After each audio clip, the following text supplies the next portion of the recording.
Alan Steinfeld. Welcome back to In the Naad. It is so good to be here. You're doing such a great job. I watch your little clips and interviews. Excellent. Thank you.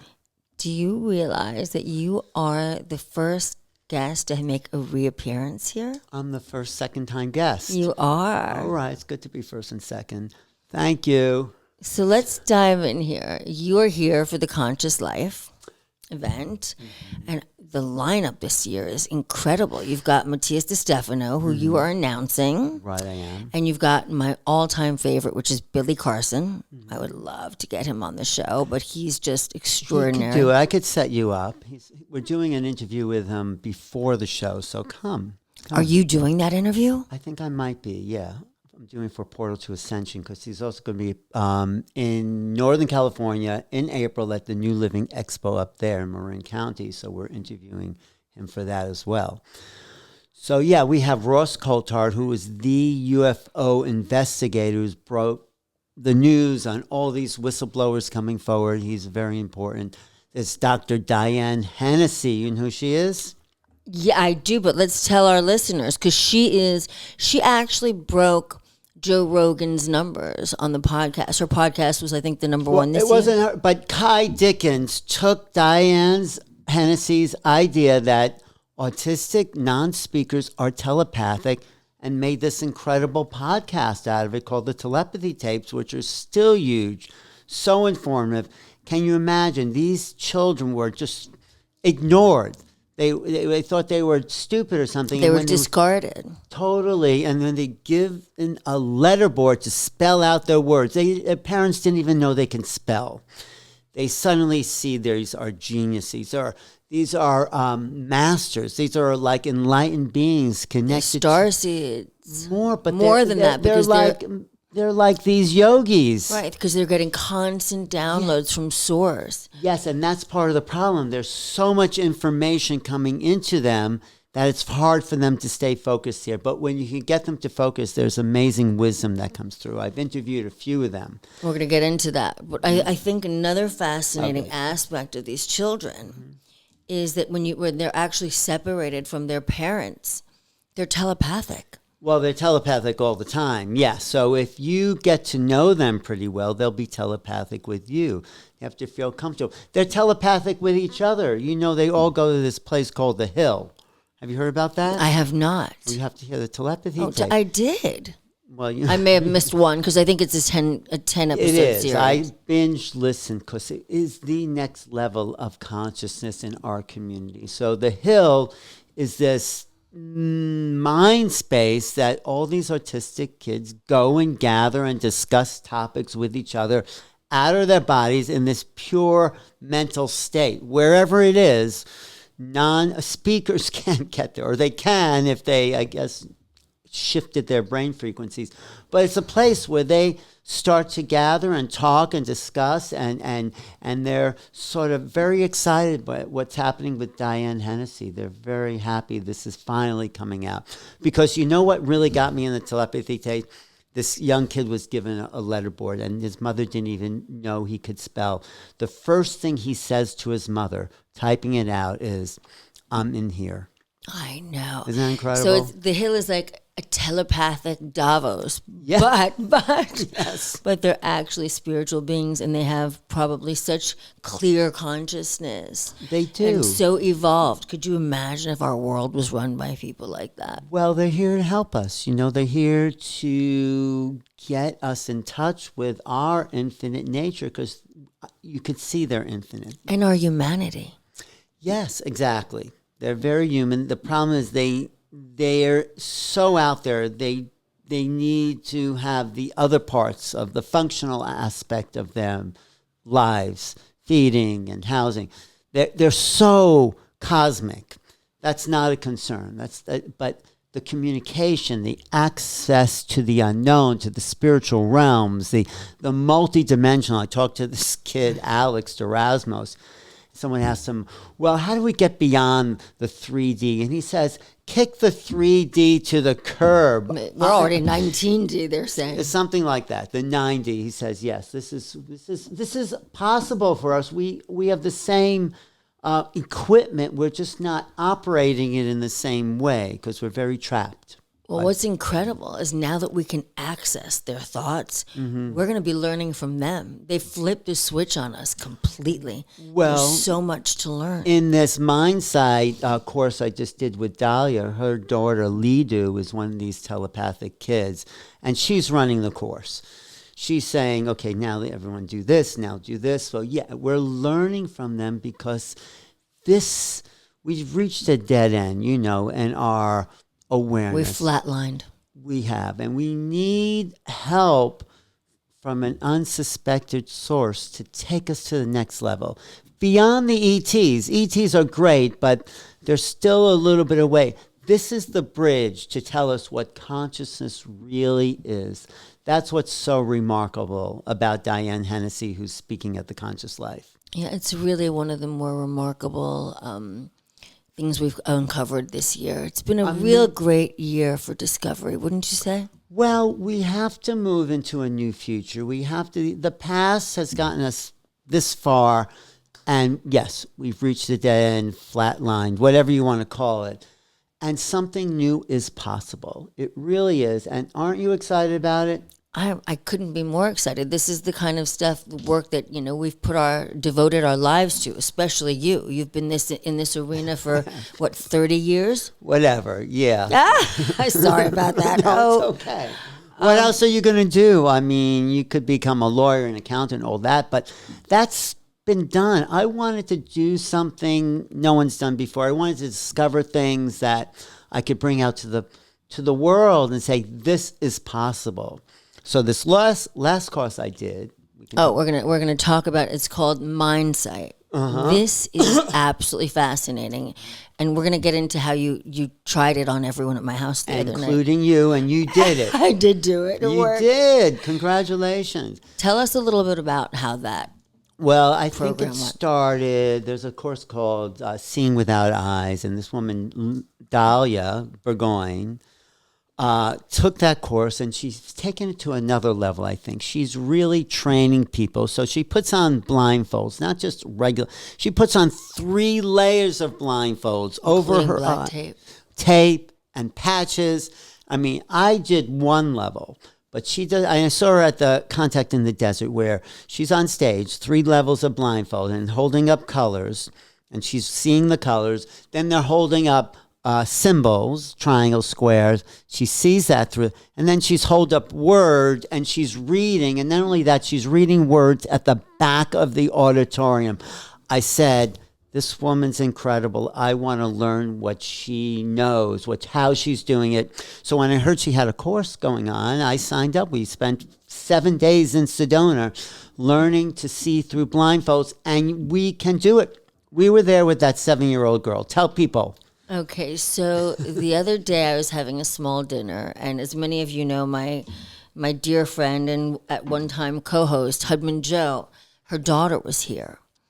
And we put the blindfold on her. Now, you have to understand, these blindfolds are not fabric. Mm-hmm. They're made out of a sort of plastic material, so no light gets in. Right. Well, it happened because I was really excited. I just came off the course, and you said, let's see how this works. And I said, well, children do it best. Right, so. which makes complete sense that a child would be able to access this part of their mind more easily.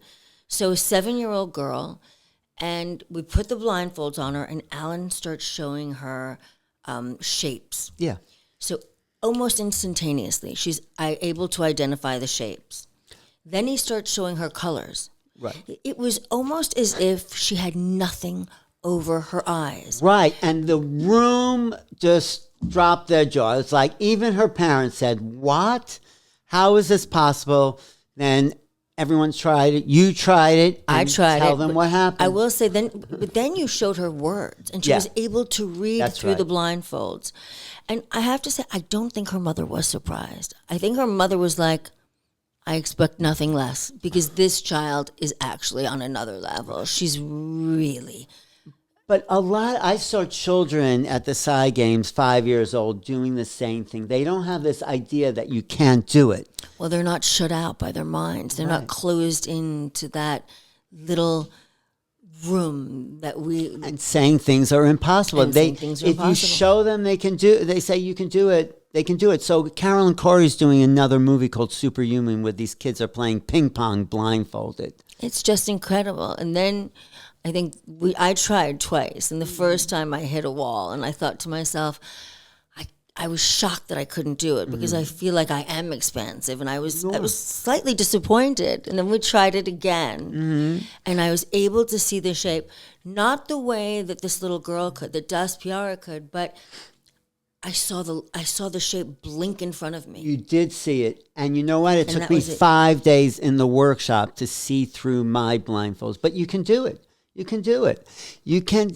I don't know how. There's no science to explain how this is work. There was a guy in the course that Dahlia taught. He was blind from 3 years old. He had no eyes because of an operation. Right. It was awful. He had these artificial things. But how do you see if you don't have any optical capacity? Well, Alan, don't you believe that we have more than 5 senses? Of course, right? Of course we do. But to see it goes around everything we've been taught is possible. So if this is possible, if telepathy is possible, if these autistic kids are going to this interdimensional place, well, so much more. Our expansion is enormous, and we really have to start realizing that. Yes, I that's think why I'm so happy. As human beings, Yes. we have to accept the fact that we are multidimensional, and then our lives will start to open up. Well, that's why this show you're doing, that you're dedicated to, is so important, because you're exposing people to the impossible. There's a guy named Jeffrey Kripal at Rice University, has the Archives of the Impossible.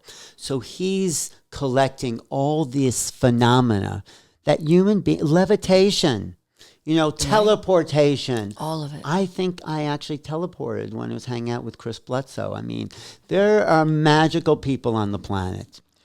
Now let's get to your life's work. Okay. Right? Because this is the coming of age of what this is the apex of what you've worked on, right? Disclosure. UFOs. Right. You're among the leading minds in this field. Well, I'm obsessed with it. You're obsessed.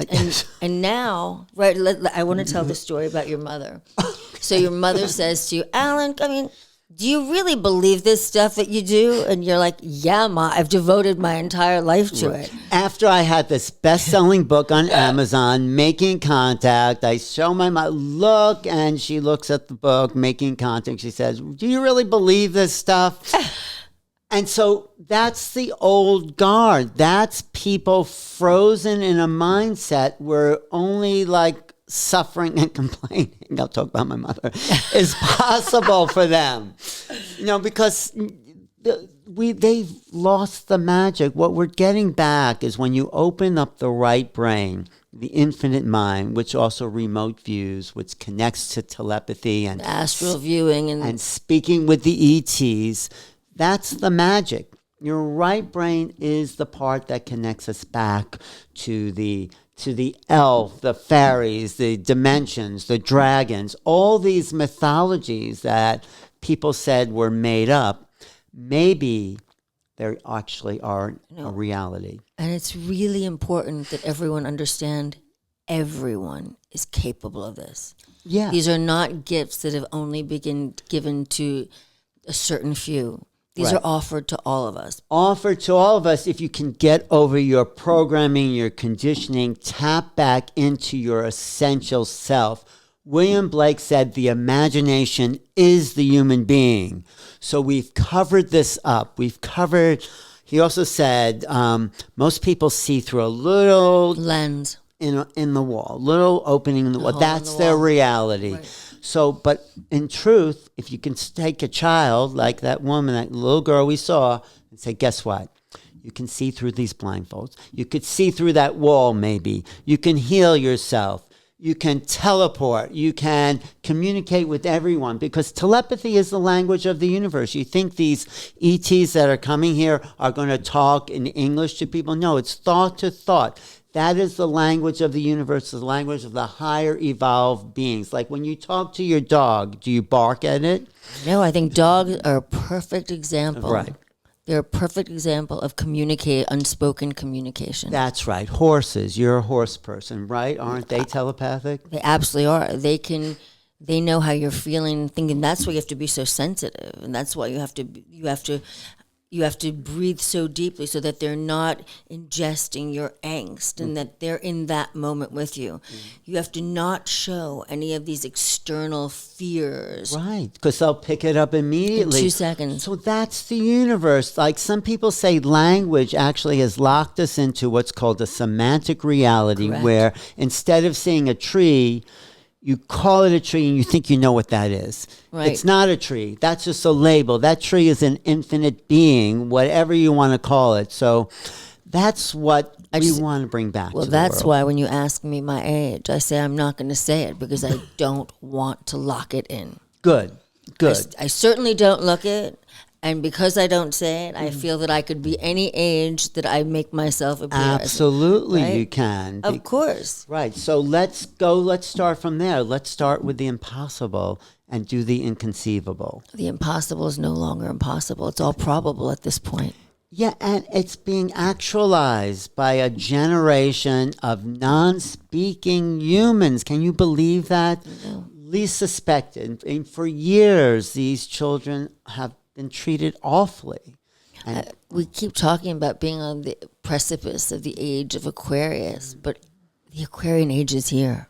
absolutely is. And you know what the sign of Aquarius? It's these waves, but they're air waves. They're mental waves. Or frequencies. Right. Thoughts are things. We're emitting a frequency and we're picking it up from each other. So we have to vibrate at the highest possible frequency and pull that in, attract that frequency with each other. So when I go to an expo like this, pretty much a lot of people are at that level. So we're really living in a new time.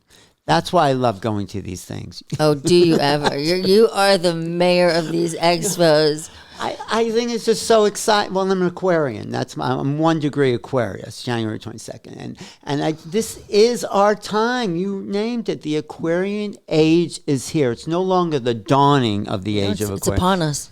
It is. And things like telepathy, things like UFOs, things like beings appearing in your room without getting freaked out. There's so much we're coming in. Even AI is a bit of it. You know, if AI can really take over the jobs that nobody really wants to do, it allows us to be here for what we really came for. You know what that is? What's that? Creativity. Creativity and love. Expression of love. Right. And it's to make known the unknown. It's the creative mind. It's the capacity of everyone. Look at your son, an amazing human being. His mind is sharp. He's here to create something new. You know, that's what your life is about. Yeah, absolutely. Now, back to what your life is about. Right, okay. So there's been so much information that's been coming out about UFOs, UPAs, and UAPs. And what's extraordinary is all these concepts and ideas that were once thought to be conspiracies are coming to fruition. Right. And you are on the cutting, and you have been on the cutting edge. So there's this documentary now called The Age of Disclosure, which is taking the world by storm. Right. So let's hear what you think about that. Well, these are government insiders who are coming out as whistleblowers saying, yes, the government knows what's here. We have bodies and craft. And we have for a long time. And we have for a long time. The problem with that movie, if you don't mind me. No, I love this. This is an exciting is that there's still a block between these guys coming forward and actually rolling out the bodies and the craft. And they talk about in this film the legacy program. The legacy program are the gatekeepers. So these guys are coming out and say, yes, they're here. But let's see it. We're missing proof. Right, because we think that, I wouldn't use the word double agents, but on some level, these government insiders are eking out what they want us to know.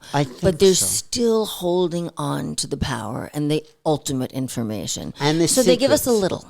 Some people say they don't want catastrophic disclosure. It means suddenly someone comes out and says, yes, we have company, and But, we are ready for the truth. Some people say you can't handle the truth. That's like been the going line from government inside. Right. Oh, you Like they can. exactly. Like you're too young to learn about sex, like that kind of like they're the parents here. Right. So this becomes a people's movement. This becomes up to us as citizens saying, like black liberation, women's liberation. It wasn't government that made that happen. It was people that made that happen. Well, I think another part of this puzzle, and this is the part that I was telling you really disturbs me the most, is that the government uses these fear tactics.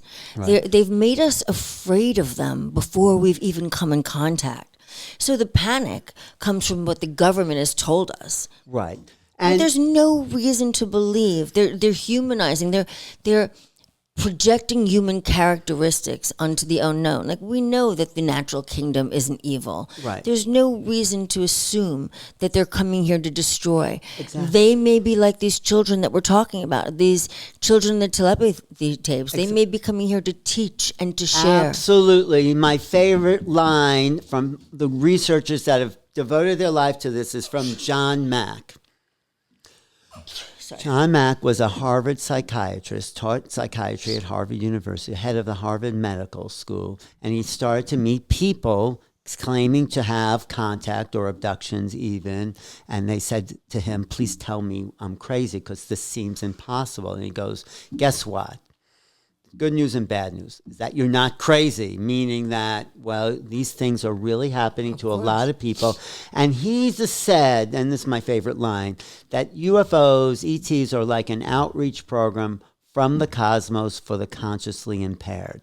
That's us. That's us. The consciously impaired. So what's happening with, yes, these telepathy tape kids and these ETs is showing us another part of this infinite nature. Some people said they can't be too smart if they haven't invaded our planet. Well, Look at that thought process, how twisted that is. It is twisted, and we've been kept in fear for a long. Look at the news. If you want to go and look at what we're being fed, but look at the awful movies of violence and war that is still coming. That's all you see on television now, right? And that keeps us locked into a certain mindset that say, fear, panic. That's why we all lock your doors. Into this and, fear around COVID. Right? There was no way out. That was hysteria. It was about control. It was about control. That was that famous predicted episode by The Simpsons. Let's put the American people where they belong, behind their televisions, too afraid to go outside. So we're overcoming that because we're realizing there's so much more of the world. To nature, to animals, to children we ignore, to these ships in the night. This is the new world we're moving into, and it's not controllable by the old standards. We're breaking ground. We're moving into new realities, is what I call my show. So, Alan, if you had to give your friends advice or give the audience advice on how to free themselves from the barriers that their mind creates, what would you say? Is it a practice? Is it inquisition? Is it curiosity? Well, yeah, curiosity is the first thing to start with, but it's also practice. Sit with your friend, have a shape in front of you, and do mind-to-mind telepathy, sending and receiving. Right, because these small increments of discovery of oneself lead you to that ultimate bigger discovery. Right. And meditation helps that. Going inward. There's just as much of an infinite universe inside you as there is outside of you. I think it's exactly the same. But people are kept in a very small infinite window of themselves. So realize that, first of all, near-death experience. That means these people live beyond their bodies. I met Anita Morjani. She died. She came back, she saw the other side, and she says, we're here to love. We're here to love ourselves into life. That's the name of her book, Love Yourself into Life. Will she be here at the conference? No, Dying to Be Me, actually, is the name of her book, Dying to Be Me. She had to die. When her father met her on the other side, he said, you're going back. You haven't lived as yourself. And so we have to discover our uniqueness. That's what I would first tell people. Step out of the job. Make a job for yourself. Do something that's never happened before. And believe in your ideas. Believe in the power of your creative process. That's what I really like. When we're all creative, when AI handles all the mundane stuff and we're left just with ourselves, then what we're here to do is create. Make known the unknown through your creative, artistic activity. Maybe dancing, maybe singing, maybe podcasting, whatever it is. Psychedelics. Whatever that is. No, you're not a well, big psychedelics are not really, they're just a tool to get you to that. Of course they're a tool. But it's important to have a roadmap when you've never been there before. If you've never been there before and you're locked into this mindset, that's what happened to Carlos Castaneda. Don Juan said to him, take this peyote because you're so stuck, you need to free yourself. And then when he did... Free yourself from the hallucinations. The mind hallucinations. They call it consensus hallucinations. Right. The programming, the conditioning. Correct. Terence McKenna said, culture is not your friend because it'll make you think just like everyone else. We have to break out of it to be ourselves. Well, that goes back to the words again, because words are limiting. Yeah. Words are so limiting. And once you're stuck into that framework, it's really hard to break out. Right. That's why we need to start with children. Words are okay, but that's not all of it. So we need to be, that words are left brain. You name things, you think you know it. Right brain doesn't have names, but we need to function on both sides of our brain. The Native Americans say you need two wings to fly. So there's a book called The Master and the Emissary. The emissary is the labeling of things. The master is the bigger perception of things. And that's the key here. We need to first rely on the right brain that doesn't limit our perceptions and then translate it so we can communicate it to each other. If we can communicate it telepathically, then we'll be what I think Bigfoots are. Bigfoot are interdimensional, telepathic beings that are the original primates of the earth. We're hybrids. That gets us to the ET stuff. We're a mixture of these other beings and the evolving primates on planet Earth. And we've been given this language gene, that's what Noam Chomsky said, that developed more left brain and makes us linguistic over telepathic. Did you know that there actually are some languages, like the Aramaic languages, that operate on a frequency basis? Oh. So they're a little bit more profound than the Romantic languages, which are much more limiting. Well, even Chinese, it's all inflection. You could say the same word. Right. And so that is a frequency. I never realized that. So we're getting used to frequencies. Well, this goes back to the whole mantra concept, exactly. Right? So those are very powerful languages. Yeah, the Hindu mantras. I think Sanskrit. I think even Hebrew may be among them. Hebrew is, yes. The letters of Hebrew, the frequencies that carry, there are 22 different sounds. So there is something to language. And languages like Hebrew and Sanskrit, maybe ancient Egyptian, the frequency of those words signified the object. In English, we've lost all of that. Right. So who knows? Maybe there's a new language or a new... Well, it's a telepathy. And by the way, the American vocabulary is constantly expanding. Mm-hmm. I mean, certainly not in the direction that we're discussing, but... No, it's a start. An expansion is a start. Expansion's always a start. Right, but the big expansion is looking at someone and sending them a thought and receiving a feeling. That's what we really want to do, receive and I'm send. not so certain that these Elon Musk brain chips are going to be the answer to that. That's awful. That is sabotaging our natural talent. By putting a Neuralink in your brain, it's overriding our innate capacity. And the way we learn. So we're also individual in how we learn and what we take out of the learning experience. Right. That goes to the wayside. It's automatic. We become like ChatGPT. No, that is a limitation. Of course it Even is. AI is a limitation. It only knows what it knows. You know what makes humans different? we're accessing the unknown all the time when you're in the flow of forever. We're in this, the flow of forever is moving through all of us right now. So we're like surfing this wave into the unknown space and time that the future is becoming now. That's where we're at. Isn't that exciting? It is exciting. And many of us are sort of studying and learning how to change timelines in the present moment. Every thought, every decision, every choice changes your timeline in that moment. Yes. And once you realize that, you change your language. You change the way you make decisions. But what changes it is the attitude. So you can say, I want this time, but the feeling, like Bashar says. Right. The mind, there has to be cohesion of the mind. Right. And Bashar and says, heart. if you go, the universe is a mirror. So if you go up to a mirror and the person in the mirror is not smiling, you don't go to try to make that person in the mirror. Go to the next person? No, you go to yourself and you smile.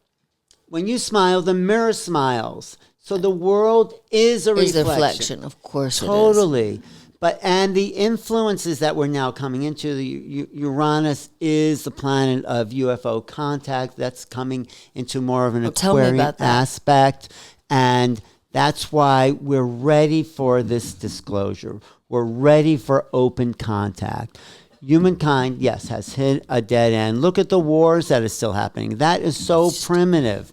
That's why a lot of the ETs didn't want to come here, because who wants to be friends with a bunch of monkeys whose favorite pastime is tribal warfare? That's been us for 5,000 years. So let's drop out of that. Let's make friends with each other. Let's the division. It's really governments that like to divide people. Well, I actually think that the eking out of information, the way that they do it, is all meant to desensitize. So when something big and important happens, we're not even shocked anymore. It's almost like, because once you say it, it loses its power. So information just keeps leaking, so we don't even realize when the big moment is upon us. Right, we're distracted. What would that big moment be? We don't know yet. When they actually land, when they actually make contact, as you say. Well, they are with lots of people. It's an individual. Well, you, for one. Well, yes. Yeah, I mean, I have had, I want more. Yes, I absolutely have. We always had want more. We're American. We're human beings, right? More, Right, as but Bernie Sanders like said. I was semi-conscious in my contact states, in these altered dream states. But I think the more we get used to the fact that something's here, the more lucid we'll become. Like, look at someone like Whitley Strieber. You should interview him. He's a fantastic. He's had more conscious contact than anyone I know. So he's interfacing with these beings in a very telepathic, higher mind way. This is where the planet needs to go. Why do you think they've chosen him? They didn't chose him. He was not deterred by fear. He had some scary UFO experience, and he, from upstate New York, I said, why did you go back into the woods after you were so freaked out? He said, I didn't want them and something to control me. I wanted to confront my fears. And when you confront the fears of the unknown, it changes, it shifts. It collapses the fear. That's right. And you make friends with it. And there's really nothing to fear about the unknown, because we're just projecting what we know onto the unknown. Exactly, like our fear of aliens. Right. We don't know what they're about. If they really wanted to take over, they would have done that. 100%. So we have to rise ourselves up to their level of frequency if we really want to communicate and understand who they are and what they're really here to tell us. That's why the government's still perplexed about what they are, because all they're interested is making weapons. They're not here to show us their weapons. They are merging with their ships, their minds. Their ships are living beings, and they're controlling them with their minds. That's what telekinesis, that's the beginning of telekinesis, sticking a penny to the wall, moving things on the table. This is what we're just very, very like babies at, but we have the capacity. These beings are not greater than us. They've just had access to their mind, their greater consciousness. This is what we're learning in this new time. And this is the age we're moving in. This is the Aquarian age. This Well, is what's I happening. do think it's a shame that the only things we've really been able to extract from them because of the way our minds work is to take their technology, use it to our advantage. And oftentimes it's warfare, it's technology. I don't think they're giving us that warfare technology. We don't have free energy yet, because imagine if you had a free energy bomb, how awful that would be. We need to grow up, and it's a collective thing because we're all connected. That's another reason why. Well, but we are taking their technology and using it to create. But some of it, but I Yeah. don't think they're giving us the real hardware that would be very destructive. I think that's being kept from If us. they, who knows, they may not be destructive forces. We're just taking what they leave. We're taking what they leave and we're using it for the things that we think are important.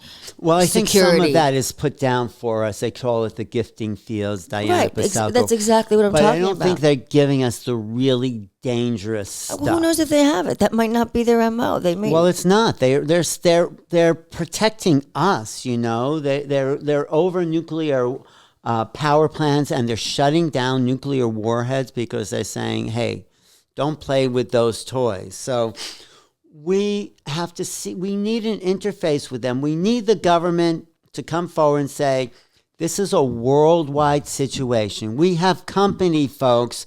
Let's put our house in order, and let's realize we're part of a greater cosmos." You know, if you're telepathic, there's no limit to who and what you can communicate with. So these bodies and this planet, we can communicate with these beings right now. I teach remote viewing. We go off planet. We meet these beings, and when everyone has a similar kind of perception of these planetary beings, we say, well, maybe we really did go there. Maybe they are telling us these messages, which a lot of people are channeling now, like Bashar and millions of other people. So this is the gift of consciousness that we're learning. That's really the disclosure. Yes, there are craft and all that, and yes, we need to know that to confirm our consensus reality.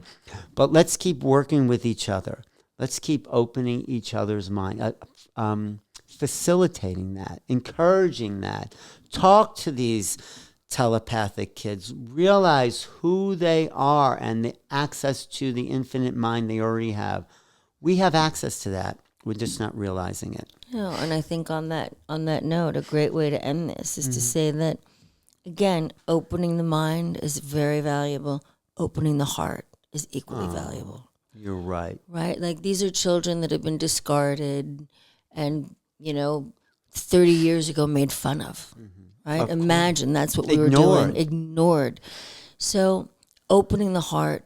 How do you do that? Tell us how to do that. I do it through my practice. I do through it practice of loving. I do it through practice of literally. We do exercises in the Kundalini community that literally open our hearts. I think yogis do that. I mean, you have to make an effort. You change your language. You change your thoughts. When you notice yourself judging, judging is detrimental to our mental wellness. Judging ourselves. And just each judgment. other. Yeah, right. It is something that I believe is only humans practice judgment. I don't think any other. Why living would they? beings, How right? could? I don't think they even know how. So we have to take the gift of consciousness and really start turning it around, because we have so much better use for these incredible gifts. Of course. And so heart-centered human beings live better lives. You're right. Right. And so I think that's a great way to end this Yes. perfect little this podcast. It was very impromptu. Yeah, no, and you are a heart-based person. I see how you live your life. I see the people you relate with, and you're present with that. That is your modus operandi. Thank you. When I'm not having my meltdowns. Exactly. But your meltdowns come from, where does it come They're from? fear-based. They're all fear-based. Yeah, right. But when you stop being in the mind like all of us and get into that place of feeling and the things you love, you light up and the world lights up around you. So I try to remember that we're all in this human incarnation. And so Right. Right, not to let that be a setback. And I work on them, and what I have noticed is that if I'm feeling the blues, those moments are much shorter. And thanks to having you here, like you're always like, smile, turn that frown upside down.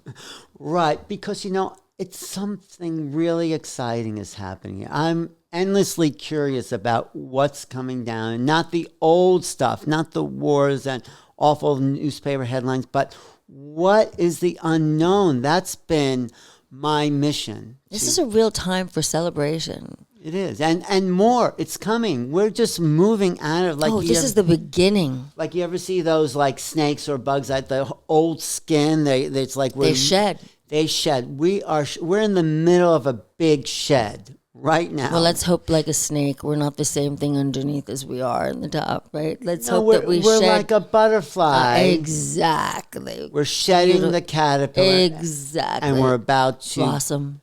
Be a whole new creature. I think so too.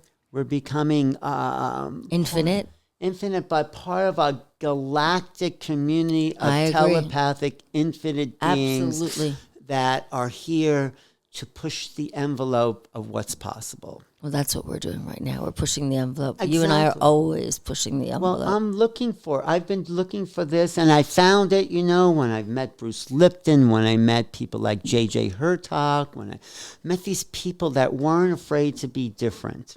That's why I encourage everyone to be different. How did it actually feel for you when you've been trying to unveil this knowledge for so long and it finally came to fruition? It must have been such an incredible moment.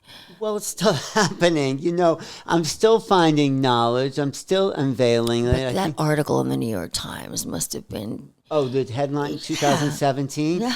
Yeah, I knew it, but it was sort of I told you so vindication, moment. Of course. Not to brag, but I told you they're here. Look, the Pentagon is showing you videos of this, but there's more. There's so much more see. This is like the time tip of the iceberg. Jumping, but so how was it for me? I think, like I said the other day, when I first walked into a Whole Foods before there were health food stores in every city, I said, imagine if this was possible. Imagine if there was a health food store in every city and you could just go in and get organic foods. Because I was I love to eat healthy and good. And there it was in Dallas. And that was the incredible thing when that happened, or when yoga became popular, or massage, or acupuncture, or just these human things, or now telepathy, which we always knew was possible. Now everyone's talking about it. So seeing through black mask. Exactly. Opening the window. It is all the perception, right? Our perception of life is changing. Our perception about our abilities is changing. Right. So I think you're asking for me and you and everyone watching, what was it like when the planet woke up to who they really were? Yes. Well, we're in it. We're still waking up, and we're waking each other up, and we're reminding each other. You're reminding me. Drop into the heart, feel, be happy. We're reminding each other that who we really are, because the programming is so deep from childhood, the fear, all that we need each other to form this bigger community to keep waking each other up. And that is so beautifully said. That's why I'm happy you're doing the show. That's why I like doing my show, and everyone out there who's pushing the envelope of the possible to look into the impossible. And who knows? Terence McKenna said the universe is not only stranger than we imagine, it's stranger than we can imagine. So, right? There's so much more left here for us to discover. This is the beginning, and I'm so happy to be on this journey with you, Taylor. I love you, Alan. Thank you. I really do. You're just a delight to be around. Oh, that's sweet. And you just really, you make everything seem possible. And everyone I introduce to you feels the same way. So you are a bright light.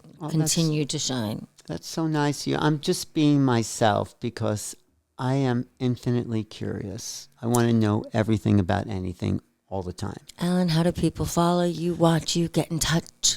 Well, my YouTube channel is youtube.com/newrealities. I have a website, newrealities.com. It's all been about these new realities, and they keep getting newer. My email, you can email me at newrealities@earthlink.net. I love comments. I'm on Facebook. And you have a book. And my book, yes, now out in paperback because the hardcover sold out. Wow. And I want my publisher republished, but you owe me one. You gave mine away. Oh no, I have to get it online. Okay, I'll get it online. You'll I'll get it for you. But the paperback's out on Amazon. That's Making Contact, Preparing for the New Realities of Extraterrestrial Existence. They were going to call it New Reality of I said no. When it comes to my website, I said you have to call it the New Realities of, because reality is not one thing. It's a multiplicity of possibilities, like timelines, like thought forms, like the way we interchange with each other, like everyone's in their own reality, and the intersect, the Vesica Pisces, where we connect, is the shared reality we are creating together. Thank you, Taylor. Let's keep on sharing. Satnam, my darling. Oh, I really appreciate you too. I love you.